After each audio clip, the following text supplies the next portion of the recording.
Posisi saya nih di atas atap gitu. Oke. Nah ini saya naikin dulu nih ke atas. Oke. Terus, buar, udah kedengaran suara ledakan gitu aja. Kesenggol kabel. Kesenggol kabel. Buar. Kebakar ini kan semua nih. Semua. Terutama tangan. Gitu. Saya pengen tanya deh, abis diamputasi jadi sedih nggak? Down atau enggak? Ya emang kalau untuk rasa sakit ada ya. Tapi setelah itu saya nggak berpikir bahwasannya ini hilang atau Akhir gimana. Nanti waduh ini bisa kerja apa enggak ada. Dari awal sudah memikirkan nanti nih saya harus berbuat apa, harus bagaimana nih. Kamu boleh potong tangan saya, tapi kamu tidak bisa memotong pikiran saya.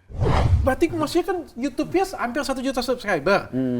Instagramnya 600.000. Itu sudah lumayan, Mas. Kenapa masih mau nukang lagi, Mas? Ya karena memang itu profesi utama saya dan keduanya bagaimana saya mau bikin video kalau saya nggak nukang. Cukup dengan tanya Dokter Richard.